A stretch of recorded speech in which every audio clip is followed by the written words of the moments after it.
Ladies and gentlemen, boys and girls, children of all ages, welcome to Sox on Tap.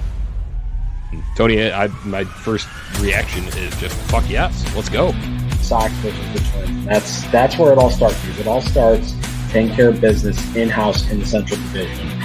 That's right, I'm a meatball. You got to bring that top button swag, baby. It is always great to beat the Cubs. And I'm a homer, so I always say they're gonna. Dallas Keuchel, Lansing got some beards that you should be afraid of.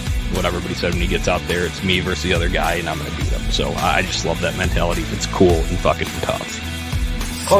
Steve, would you say that Tony is mad online? I would definitely say that. The White Sox winner.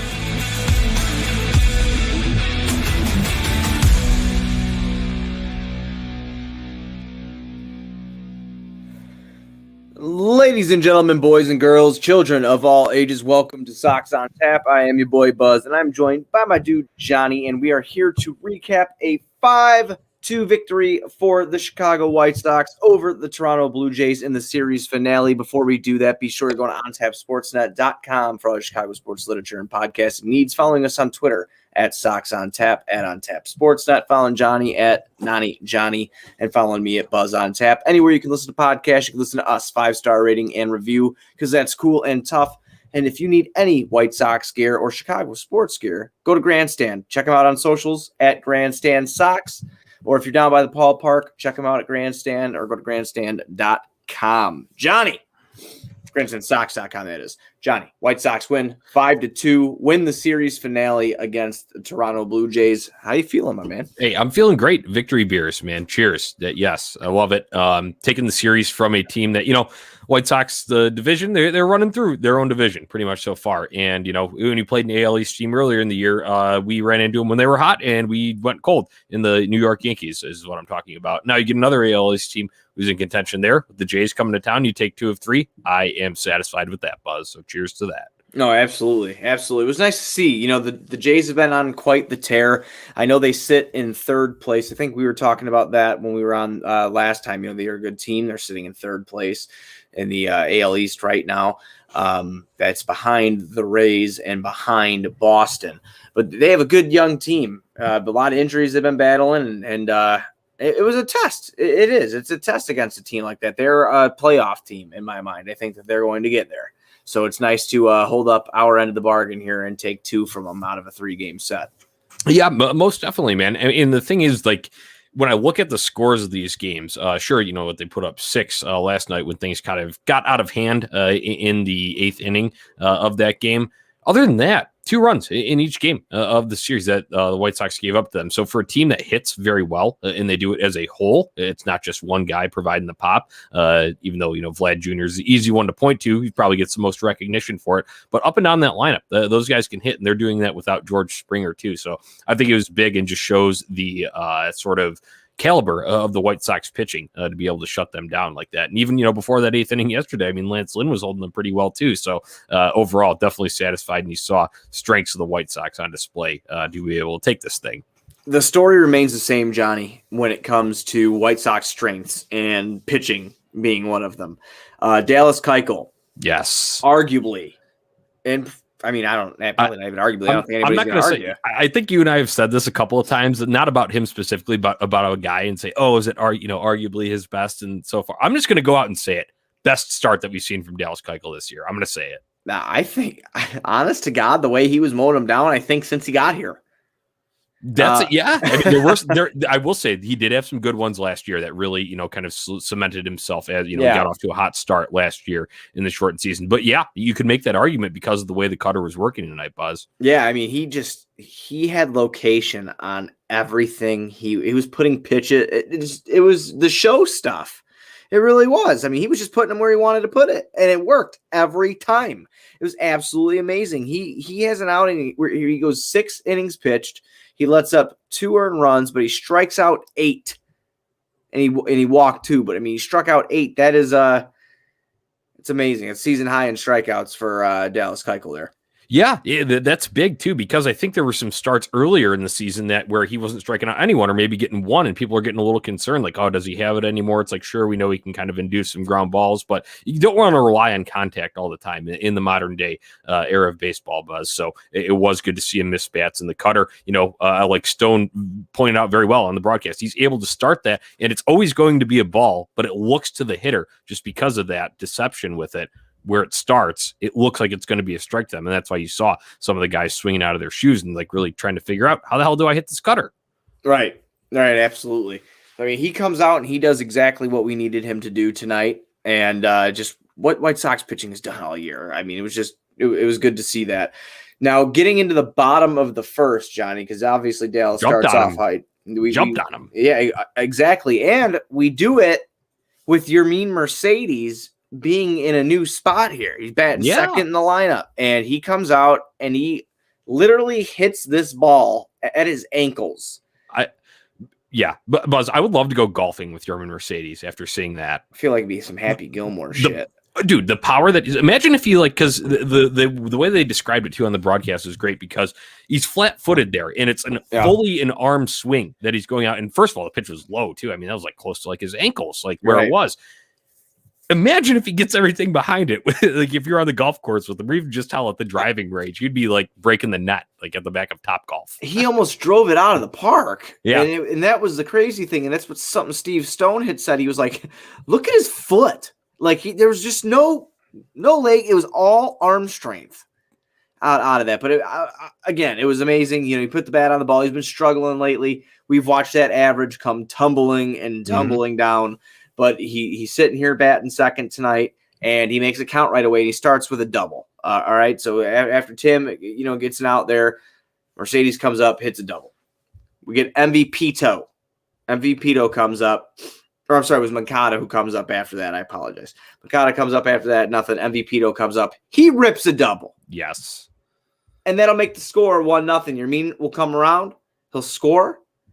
And I'm just going to let you talk about your man here, because your man's comes up here, and oh yes, there's some good shit. Yeah, so first of all, props to Pito, because I feel like there have been a few spots in recent days where it's like, oh man, we really could use that kind of MVP clutch thing. But it was good to see him do that and do it early, set the tone. And then Yasmani Grandal from the right side, Buzz, going opposite field here, because you got a lefty on the mound in Ryu, and Yasmani is, the legs are feeling better. He has said that. Steve Stone has said it on the broadcast. Obviously, in full effect tonight, you saw that he's able to drive that ball out into kind of the back part of that bullpen there, and that gives you 2 more runs there. So you're off and running. That's why the title of this episode is Jumping on the Jays, man. Yeah, absolutely. And it's nice to see Yasmani Grandal start to pick it up big time. Now, there's a tweet that was out there. I thought I bookmarked it. I did not. But Yasmani Grandal, I think it was like in, the last 55 played since like May 11th or something like that. He has just been absolutely insane. Yes.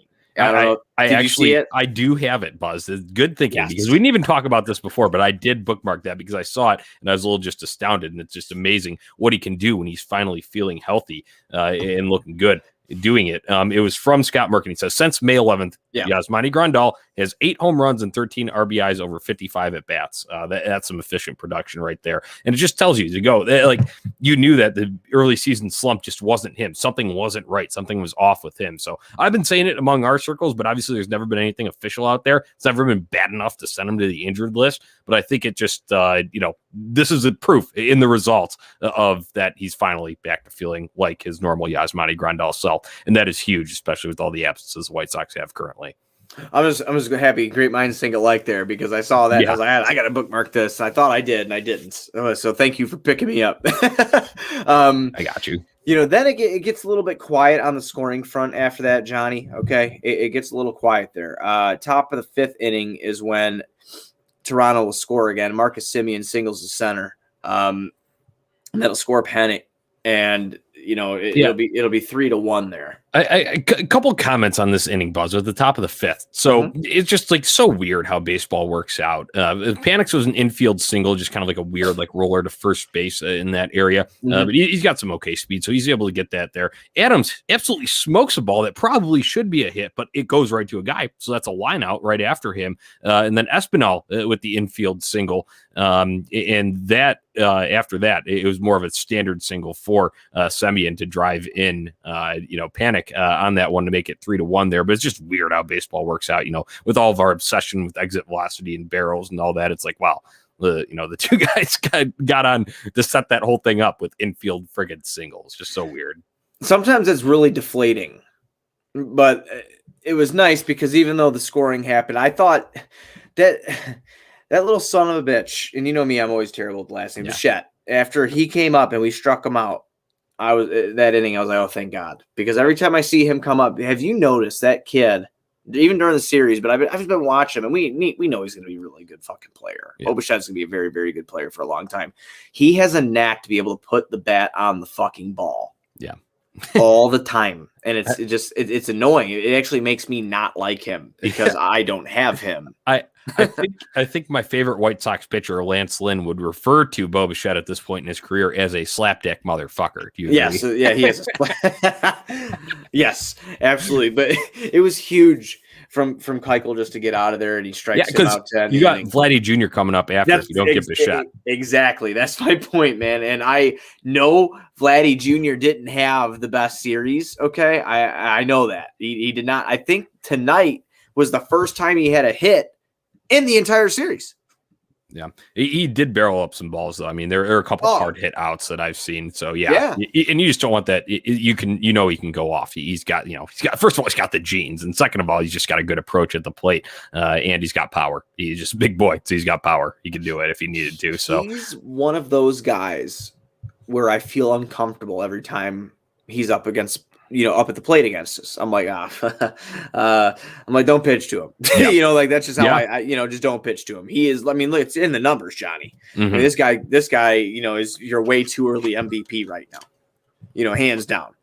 It's either him or Otani. For the AL. It's ridiculous too, because you think of Vladdy and you just think of maybe if you're a fan of a different team and you're just seeing whatever the highlights on that, sure, you're going to see some of the bombs and whatnot, but I think what was most impressive about him so far is the average, and that's really what's keeping him in those talks, Buzz. Oh yeah, absolutely.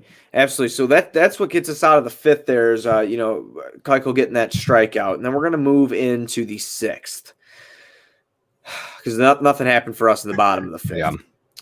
This is where it kind of gets crazy. This is Vladdy hits a single to shallow center. Hernandez strikes out swinging. Grichuk grounds out to third. Oh, Guerrero Jr. gets to second. He then gets play. And then he gets to third on a wild pitch. Now there is something in this inning that really bothered me. Yohan Moncada not knowing how many outs there are, man. There's no way to step around it. Like that was it. You gave them a fucking free out again, and it ended up 2 days leading to a free run. So Keuchel should, if they could score mental errors, Buzz, Keuchel should only have one earned run against him. I agree. You're scoring that as a mental error against Yohan Moncada. I agree.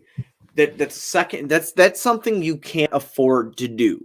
Yeah. Especially is we're talking about a White Sox winner here. We're excited because the White Sox won, no doubt about it. But we also know that this offense isn't giving us a lot of reasons to be like, we can hang in there with anybody. It's the pitching that's doing it. So when you give away free outs and you put more pressure on them, and like you just said, you just accounted for another run. You just put another run on the board because you forgot how many outs there were in an inning. Yeah. They can't fly. They got to clean it up, Johnny. I know, man. And it sucks because every once in a while, think about how many times just average people, you have just a mental lapse, I forgot where I put the keys or something like that. And granted, it doesn't, it's whatever, inconsequential shit in life. But in on a baseball field, in terms of this, it's sure, Yohan Moncada, maybe just a little bit lackadaisical. It's a mental error there. And you hate to rag on the guy because reached base safely at a record pace so far this year. And he's, the team leader in F4. So you can't say like, oh, like fuck Moncada, like in this spot. But at the same time, you're just like, oh man, I think he's one of your best players. It shouldn't be happening to him. It should be happening to the replacement guy that's in off the bench. And like, maybe he's just not as accustomed to it. Whereas like Moncada, it's like, man, you got to like know there. And it's like,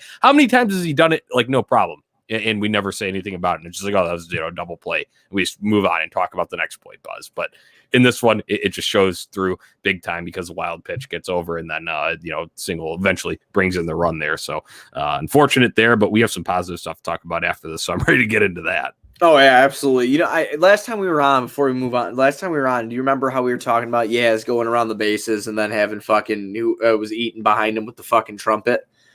Yes. The only thing I can think of is the look that Dallas Keuchel gave Moncada after he fucking. I'm tying this all into Family Guy, right? Yes. Is the look Dallas Keuchel gave Yoan Moncada after he threw the ball to first and didn't get Vladdy Jr. out at second is when Brian wore glasses and Stewie hit him with a baseball bat. And broke the bucket. That was the only fucking thing. It's like, hey, Brad, yeah. Come on, Paige. I was just, oh my God, it just drove me nuts. And like I said, Moncada is just so cool, calm, and collected. Mm-hmm. I think it really did upset him. I think he pissed himself off a little bit, but you'll never. He's a brick wall. He's what is that? He's in a glass case of emotion. You can't fucking tell what he's feeling. But obviously it is what it is. A mistake was made. Thank God the Sox didn't pay for it. But it's just mental errors like that can end up costing you big. Yes, when you're talking about that in a playoff series, we're probably losing our friggin' minds here. Yeah. Once again, it's a long season. There's 162 games, so we can step back, especially after the fact, and at least acknowledge it. And I'm sure he'll acknowledge it. They'll have talks and just be like, okay, yeah, just everyone's got to be dialed in. Maybe it's a matter of just turn around and look at the big scoreboard there real quick before the pitch, before every batter comes up. Okay, I got one out here. I need to go to second. Ground ball to me, but that's. Like I said, let's get into the positive shit. We had a win here, so let's go. Yeah, absolutely. So something very positive because we don't get any scoring until the bottom of the seventh here. So at this time, it's 3-2, right? Adam Engel fucking hits a bomb to center, and he didn't even get all of it. And it was just absolutely something that we needed to see. That I'm sure not just us needed to see it, but Adam Engel needed to see. I believe Jonnie. If I'm not mistaken, was that Adam Engel's first hit being back, or was it a second hit? Ooh, that's a good question on the hits. Obviously, first home run. I know. Yeah, it was definitely his first home run. Fact, but honestly, I'm not your fact checker here. Unfortunately, I wish I had. I am your fact checker. I will find it. But I think a good point that you made there is he didn't even get all of it, so we could even see a longer angle bomb, and I'm sure we will at later points in the season. First hit, Jonnie. Yeah. First hit. Wow, love it. Gotta love it. Love that. What a way to come back. He's been in the lineup a couple of times. Obviously, so far coming back on Sunday when his debut, obviously made a great catch. What we all know and love him for, the signature defense, but also deserves the praise for the improved approach that he's had since basically since the second half of 2019 on, and he, fixed his mechanics, fixed how he was seeing pitches, and is able to now provide some of that pop in these spots. And this is huge because this is a big insurance run, Buzz, bottom of the seventh here. And they would still get one more after this, but hey, welcome back, Engel. And Engel watches over us, whatever you want to say about that one. I love it. It was great to see for him. And hopefully that gets him rolling again, because think about how hard it is sitting out for the first, ever since whatever he went out and kind of like the mid end of spring training. I would say about 3/4 way through spring training, we were really getting close to the season. And then you have he's ramping up thinking he's going to get back sometime in early May, like the White Sox expect him to. And then he has a complete setback and he's back at square one with his rehab, goes down, has a little bit of time at Charlotte, and then he comes up to the big leagues. And Steve Stone has talked about it too. It's like, it's going to take a little bit for him to get back to adjust to seeing major league pitching. So I'm not shocked that this was his first hit, that it took this long. And not saying it was that long, but still, a few games for him to really get back into the swing of things here. But hopefully this is just kind of the jump start for him, because like I said, White Sox are going to need production from these depth guys with all of the major injuries that they have. And 100%, there's a lot of optimism that surrounds Adam Engel too. And Steve Stone talked about it a little bit, and we've actually had conversations in person with Dave, White Sox Dave, about this constantly, because he's a big Adam Engel guy. It's like if Adam could, with this new approach that he has to the plate, start putting the bat on the ball a little bit, he goes from being a fourth outfielder to being an everyday outfielder. If he can start hitting, he's got the strength, he's got the speed, he's got the defense to do all of it. It's just putting the bat on the ball. Obviously, with all the injuries and not, saying that, oh my God, we'd rather have him there than Luis Robert or anything like that. But you know what I'm getting at here. He's a serviceable guy that can come in and do good things. And it's nice to have a consistent option because Right. you can go to him every day. Whereas I'm not discounting anything that any replacements have done in the form of Billy Hamilton and Lurie Garcia when they have stepped in. But you want to have that consistent option and only play those guys there when it's absolutely necessary. And obviously, we've seen Billy Hamilton go on the shelf for a couple of times. They're brief outages for him, but still, you want to be able to have that consistency in there. So it's nice to have Adam Engel back for sure. Yeah, and Lurie Garcia should be in the MVP conversation, honestly. So I'm just every year, obviously. Every year.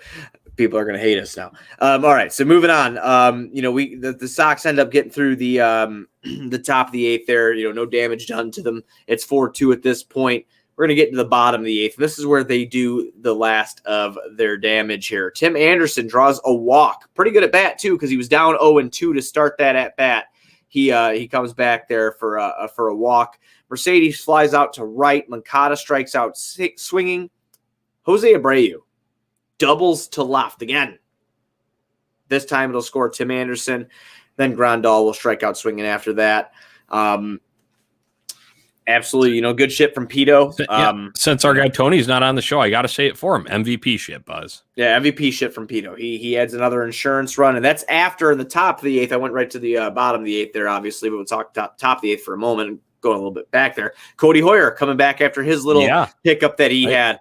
And Steve Stone said that he had worked with Katz a little bit to adjust. I guess when he was pitching, he was pulling himself to the left, which is kind of fucking him up. I don't know if you heard that on the broadcast.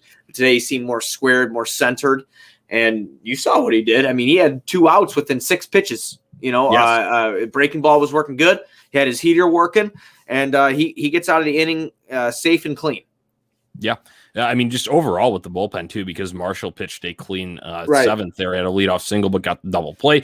Big K to end it. So that's nice to see his curveball working well. But then as for Hoyer, last year, a lot of weak contact ground balls that he was inducing. That's why he was so effective. Able to do that on his first 2 outs there in the 8th inning that he had. And then he got a Grichuk. He struck it pretty well, but that guy's a power hitter. He's going to get his every once in a while. But either way, right at Adam Engel in center field. So no damage there. Nice to see from Cody Hoyer. If he's turning the corner there, that's huge for this bullpen. Oh, yeah, absolutely. It's something that needs to happen. You see a lot of talk, not just on Twitter, but everywhere, that the Sox should add a right-handed bullpen piece, which, I mean, is definitely something that should be discussed for sure. But if Hoyer could pick it up, and Marshall can get back to some consistency, it's something that I really don't worry about too much, because those guys are super talented. They just need to put it together. So after the, that was the top of the 8th. I already went over the bottom of the 8th. What happened there? Our closer, Liam Hendricks, comes in. And he has he gets a save. He records his 16th save of the year. He works 1 inning. He lets up 1 hit. He strikes out 2. 24 pitches there. Now, I want to get your opinion on this, and then, we'll move on. Would you have liked to see him come in the 8th, like Benetti was saying? Because I'm kind of that. I mean, obviously, hindsight's 2020, right? Because, fucking Hoyer came out. We just talked about how great he did. But that was the heart of the lineup that Hoyer kind of went against. Do you think it would have been a good move to bring him in or save him for the 9th? You think that TLR played that right? I think it's tough to say because how do you say that a game in June isn't as valuable as a game in September, something like that. Yeah. So where I'm at is these guys still need to figure it out. And I talked about it with Crochet getting the 9th in a game previously. And there were times where, people had wanted Hendricks in that spot when the White Sox were tied, and they eventually went on to win that game. But I think that there's still things to work out here with these guys, and if you want them to be in that spot, they're not going to learn get back to that unless they're in that spot with the pressure. Sure, Cody Hoyer can go and fix his mechanics on the side mound or in the bullpen in throwing there, but how's that going to translate? Is that going to be the same, or is he going to be a little more herky jerky and pull himself off to the left side like he was having issues with, and that was causing the command issues that he saw? So applying it in the game, we obviously saw. It's great, hindsight's 2020. 2020. It's easy here to just sit back and say, oh, yeah, it was the right move because Hoyer didn't have any damage in his inning. So I can see both sides of it, Buzz, but where we are at, I look at the juncture of the season here right now, and I was fine with going to Hoyer there. I like the way that you put that, is because you don't want to say one game is more important than the other, but these guys need to get a little rope. You got to see what they're able to do, because you can't just rely on Liam Hendriks to come out and bail you out of every single thing, because then you're not going to have him available to you. if you keep doing that. Our arm stress for Hendriks too. I mean, if it was up to him, I mean, he'd be pitching friggin' 7th through 9th every game of every single, the whole season. But that's obviously not possible, and you won't get the best Liam Hendriks then when it counts. When I say when it counts, I'm talking October playoff baseball. I think when Benetti first had brought it up, obviously, it's the bottom of the 7th going into the top of the 8th, right? And then the Sox add they're up 4-2 at that point. They had the insurance run at the bottom of the 8th there, and then Liam comes on. I wouldn't have mind. I'm not willing to throw a fit about it or anything and be like, oh, this is what should have happened. I did think it was interesting because I didn't think about it that way. I kind of find myself sometimes thinking that the closer is the closer. They're coming in the 9th, and that's just because I like kind of how I grew up watching baseball, But I would have been fine either way. But regardless, anyway, it was nice to see Hoyer come in and fucking do what he does, because he has it in him, and he did it against a very dangerous lineup at that, and the best hitters in said lineup. Yeah, I think the best argument for Hendriks there would be the guys that you have coming up in that spot there. But once again, it's you're bound to face some of the other team's best guys in the playoffs. They're going to be putting their best 9 out there when you get to that spot. So, and down the stretch when teams are competing for playoff spots, like hell, Toronto, say you face Toronto later in the season. I know we don't. It's probably more midsummer the next time we see them. But hey, if you're a team like that, just say of that ilk, and they're scratching and clawing because they're not in control of their division, they got to claw to get that wild card spot. You're probably going to have their best 9 out there. You're probably going to have them in that big spot. Facing that pressure, I think was good for Cody Hoyer, and I hopefully can set him on the right track here going forward. So, a bunch of hindsight here from us, but that's just kind of my take on it. So no, I wasn't really getting kind of up in arms about Hendriks not getting the 8th. Right, gotcha. And that'll end the game there in the top of the 9th. Like I said, Gurriel Jr., he flies out, panic singles to right center. Rowdy Tellez hits for Adams. He strikes out. And then that's it. They get 2 strikeouts in a row there, and the game's over. So White Sox end up winning it 5-2. White Sox winner. Like I said, Dallas Keuchel, he picks up the win. He moves to 5-1 on the season. That's a 16th save for Liam Hendriks. Sox will now start their series tomorrow against the Detroit Tigers. Yeah, Buzz, before we get into that Detroit preview, we will in just a matter of minutes here. But I said if we lost, before we went on this show, I told you, I said if we lost, we probably would have led with this elephant in the room. Luckily, we were able to put it out of our minds, and the White Sox got a win for Nicky, but unfortunately, that is Nick Madrigal. Official diagnosis, tear of his right hamstring. So that's on 60-day IL, and unfortunately, you're thinking at this point, probably ending his season just with the severity of that injury. So, Buzz, it's tough news to take, but it didn't look good there. So I think we were all anticipating it, just waiting on the official word. It was kind of like we were going nuts and kind of losing our minds in the group chat before this game. Luckily, the win has kind of calmed us down a little bit, but still at the same time, Buzz, let's talk long-term implications of this, because sure, you've gotten good production from the depth guys so far to this point, but you need to at least start fielding and throwing feelers out there for potential replacements or trade deadline acquisitions here. And a guy that I know you have mentioned before, I admittedly don't know too much about this guy, but Adam Frazier, I want you to talk about him a little bit in the potential of, obviously nothing set in stone, but just the possibility of getting him because I feel like a lot of White Sox fans may be like me. And if you're really only dialed into the White Sox, you don't know too much about what's going on with the rebuilding Pittsburgh Pirates. Well, right. So, like you said, rebuilding Pittsburgh Pirates, they're 23 and they're 38. They're 11 and a half back, Johnny. Now they have some talent on that team, though, and there's been a lot of rumors that have flown around just through White Sox Twitter, or things that that fans want to see kind of happen, like a guy like in Miami, former Pittsburgh Pirate, Starling Marte hitting the market, maybe him being an option to play right field, because as we know, Adam Eaton has not really worked out very well. There's a lot of different options out there, but Adam Frazier is a guy that's under control. this year and also next year. And then then he is no longer under control. This is a guy that leads the MLB in hits. And why I really like Adam Frazier for this position to take over for Nick Madrigal for right now, excuse me, is he could play the outfield, Johnny. So if Madrigal comes back, this move can make sense for you. And the reason being it can make sense for you is you plug into place, right? So hypothetically, if Madrigal can come back and it's probably going to be a season-ending thing with him. I mean, it's a fucking brutal injury, but hypothetically, he might come back. He's on the 60-day IL. We'll see what happens, but you get Eloy back in left, or just fucking DH him for the love of God, whatever. I've said that all the time too. Yeah. You get him back, and you keep Andrew Vaughn in left field. You get Luis Robert back shortly after Eloy, or right around that same time. You get Nick Madrigal back. You're starting to make your run into late September, going into October here to make some motherfucking noise. Madrigal might be ready to come back. If you plug those guys into place after you've traded some assets for Adam Frazier, you have him now in right field. You have the guy who's batting 3 whatever, good on base percentage right now, leading the league in hits. He's hitting 329, John. He's got a 392 on base percentage. Yeah. So this guy is worth 1.6 WAR according to Baseball Reference right now. Nick Madrigal was not far behind him at 1.4, so he helps supplement the production that you are missing from Nick Madrigal. And that's a guy that I'm looking at that's not going to cost you the farm.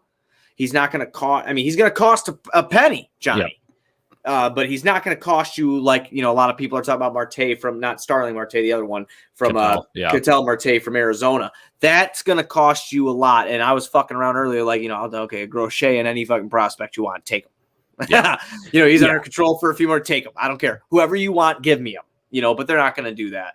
I think this is a more likely move to happen, and this is a move that I really like to see happen because, again, like I said, it doesn't only help you this year, Johnny, while your guys are out. It's going to help you next year, and it plugs into play. You get a good player that can go play right field, and then your outfield and your infield set. Dude, I love it. Thank you for the rundown because I'm really dialed into the White Sox here and I'm at a lot of the games. So I'm not sitting there watching Pittsburgh Pirates games, especially then. It's if you're pulling up another game, it's probably one between two competitive teams. So I'm not watching a whole lot of Pittsburgh Pirates. That's why I wanted to know. You gave me a great rundown there and our listeners of Adam Frazier. So I think on a Sunday Fun Day, we'll come back and we'll touch all, more possible options beyond him. Maybe we'll get into Ketel Marte, Starling Marte, possibly any of these guys possibly. But I wanted to just throw one of them out there here because this was the immediate news that just dropped today, and we just got confirmation that Madrigal will hit the 60-day IL. So, like I said, to be continued on a Sunday Fun Day discussion here. But let's get into weekend series, Buzz. Going up to Motor City, Detroit sucks. Who do we got? On Friday, we're in Detroit. We have Lucas Giolito, and I just closed out my other one. So you're gonna have to. I think it was a Skubal, right? Is that who it is? That's who it's going to be, right? He's the next guy going up, I think. Yes, it'll be Tarek Skubal. Same matchup as this past Saturday at the rate. Yeah, fuck. See, when I was there, they lost. Damn it! Yes. It was my fifth game this year. Yeah, it was my fifth game this year. I am now 3-2 this year. So hopefully Lucas can get this one back. Hopefully the offense can perform a little bit against Detroit here. This game starts at 6:10. That's my favorite. Love those early starts on Friday nights. Sox on Tap happy hour, baby. Let's go. 100%. Get home from work. Already got the grass mowed, Johnny. I feel good. My chores are done. I'm going to come home, man, make some nice dinner, sit in the garage, watch the game. So that's the matchup tomorrow. And, hopefully Lucas looked good last Saturday. He let up a couple long balls and stuff, but he did look all right when he was playing Detroit. So hopefully he comes out tomorrow and holds them at bay, and this team could take advantage of Detroit here. They did, however, win pretty convincingly today over the Seattle Mariners. They beat the shit out. I think it was like 8-3 the score of the game was, but like you said before we came on, it's Seattle. So, it is what it is there. I just want to talk matchup real quick here with Tarek Skubal and Lucas Giolito. With Lucas Giolito, you said, overall, not too terrible. I mean, it wasn't egregious. He wasn't, he still, lost the game, but a lot of home runs, and the wind was swirling a bit at Guaranteed Rate Field. We know it's a hitter's park to start with, so some of that wind can help push some balls out. Definitely did towards left field, the line that I was sitting down. So I know that for a fact, and that's part of what led to the Detroit Tigers runs that ultimately led to the Tigers beating the White Sox. The one time they did that weekend series. So you're playing in a massive ballpark in Detroit. So I feel like as long as Lucas Giolito has his strikeout stuff, and for the most part, he has ever since his kind of, shaking off the rust between, mid-April through early parts of May. And then he had to start at Minnesota where it really started to click back. I think if he's at that level, the White Sox are set up for success. You just need to get your timely hits and execute when you do have your guys on base. So I think you can get to Tarek Skubal. This will be, we saw him made his debut last year and saw him a couple times, and then obviously have already seen him at least once this year. I'd have to go back and see if we played against him at a different time so far, but obviously he had himself a solid day, but make your adjustments after his 11 strikeouts against us last week, and I think the White Sox will be set up for success. I'm just going to go and predict a 5-1 White Sox winner on Friday night. I like it. I like it a lot. I'm gonna have to go and say that the White Sox are gonna get a sweep here. So I'm gonna go with you. I think they're gonna sweep Detroit. And usually I'm not super cocky like that unless I'm playing with the letters on my refrigerator and saying fuck whatever, fuck it, even fuck that team. Detroit sucks up there tomorrow. Yeah. Oh yeah, 100%. I'm gonna do it again for sure. It was good luck. But I'm calling for the sweep here, and Johnny, I just got to throw this out here right now. You got these Twitter accounts out here, and I just opened my Twitter to a couple DMs of this from the MLB executive burner saying the White Sox are one injury away from throwing in the towel. Listen, dude, this sucks. Don't get me wrong. It is fucking brutal that Kopech is hurt, that Eloy is hurt, that Luis Robert is hurt, that Nick Madrigal is hurt. It is fucking brutal. Johnny, you will agree that is fucking brutal. This team is 14 games, I believe, above 500. So, just knock it off here. No one's throwing in the towel for anything. They're first place in the AL Central by a considerable margin right now, okay? No one's throwing in the fucking towel. So just everybody don't listen to these fucking burner accounts. They have no idea what they're talking about. I think this kind of circled back to tonight's game, Buzz. After, a loss last night that hurts emotionally and, on the scoreboard with the way that it went down late in letting up those runs with the guy that should be your setup guy there. You saw the resiliency in full effect tonight. So it's like a next man up mentality. As soon as someone goes down like that, those other guys are chomping at the bit to get their opportunity and go in there and show what they can do. And obviously, I think, I'm going to make a prediction here that I think you will see a power surge from Danny Mendick because I was talking with my guy Andrew Kinsler a little bit earlier today. I think people forget that Danny Mendick has some pop in his bat. I'm not saying he's as consistent of a player because Nick Madrigal, has ridiculous amounts of hits, but Danny Mendick can provide some pop. He hit some massive bombs last year. He's got, was at least 2 home runs already this year and only a very, very limited amount of plate appearances. And that's with extremely scattered playing time across multiple positions. You get him in there more consistently, finding his groove. I think you'll have a nice little power surge from Danny Mendick. So we're at June 10th, before the month is over, I'm going to predict at least 3 more Danny Mendick home runs, Buzz.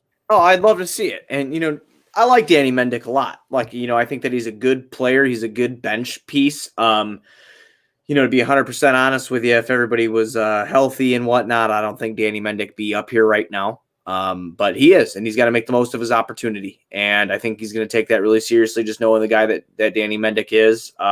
And hopefully he can turn it around. More consistent at bats, like you said, are going to turn out to more success. And the other thing working for him, Buzz, is he has the power of the cleats behind him. Remember our guy Summer of George making some summer designs. The power of cleats. He's got it. He's got it right behind him. So the stars are aligning for Danny Mendick. Like I said, I wouldn't be shocked to see 3 more home runs from him before the calendar flips to July. That's a little bold Sox on Tap prediction here. I love it, and I hope he can. I hope he can do it. I'm excited for Danny to get the opportunity, and I hope he could help keep us afloat as we're moving on here. Because, like I said, the train's still rolling, and when you look up and down this lineup, still Johnny is injury bitten as it is. you still have, Jose Abreu, Tim Anderson, Andrew Vaughn. I know he's not batting, doing the best right now, but he has shown some flashes of somebody who's going to be very dangerous. You have Yohan Moncada.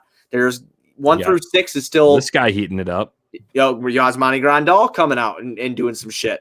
1 through 6 is still dangerous. The pitching is still fucking good. So it's going to, can it be the best that it has been? No, but they're still going to win games. It's still going to be competitive, and we're still going to win this motherfucking AL Central. Yep, I love it, Buzz. I think we're about closed up here, but we need to get picks to click, and then I think that'll do her. Pick to click for tomorrow to start the series off against Detroit. You know what, Johnny? I hope I'm not stealing your guy here, but I like what you said. I'm going to go Danny Mendick tomorrow. I love it. I hope that does come at Detroit because that could showcase his power a little bit with it being, a big alleyway park. But he has a strength to be able to get it out. Remember, he was hitting them on the friggin' Waveland in that series where we just destroyed the Cubs last year at Wrigley, and he was kind of getting the party started for that big blowout win that we had up there. So I like Danny Mendick as that pick there. It's kind of tough with like who's going to be in the lineup, who's not here. But I'll go and I'll put some faith in Yerman Mercedes. I don't know where he'll hit exactly in the order here, but Tarek Skubal is a lefty on the mound, so you would imagine that they stack up as much righty bats as they can. Obviously, you're probably going to have Collins in there because Lucas Giolito, for whatever reason, doesn't throw to Yasmani Grandal, but we could have that conversation for another day. But if Yaz is hot, I could see him DHing, actually, it's a tough call. Who do you DH? Yerman Mercedes or Yasmani Grandal? But Yaz has played a decent amount here, catching most of these games here in this Toronto series, so I could see it being Yerman, Yaz day off, and back behind the plate for Saturday. So it's a long-winded answer there, but I'm gonna go Yerman because he did have 2 hits to start his night tonight, and I just want him to get back on track because White Sox will need it. So speak it into existence, Buzz. Yeah, absolutely. Yerman comes out tonight with 2 hits. Johnny, hopefully he can start building off of it and putting the bat on the ball like he was doing in April there. So that's what we need to see out of him, and let's hope it happens. But I like the picks to click. So we have, I'm gonna say it out loud so I don't forget, and it's gonna ring in my head. Johnny has Yermin, and I have Danny Mendick. Okay, I'm going to write that down so we remember it for tomorrow, Buzz. Yeah, exactly. It's like, Buzz, who's your picks to click? Oh, I'm going to take Lurie. Buzz, you picked Mendick yesterday. Oh, yeah, that's right. That's right. Okay, so those are our picks to click. We got them. Let's go out there, Johnny. Let's win this goddamn series. I want to sweep. Take out Detroit. Detroit sucks, Buzz. That's my piece. Absolutely. Detroit sucks. You got anything else before we ride out here?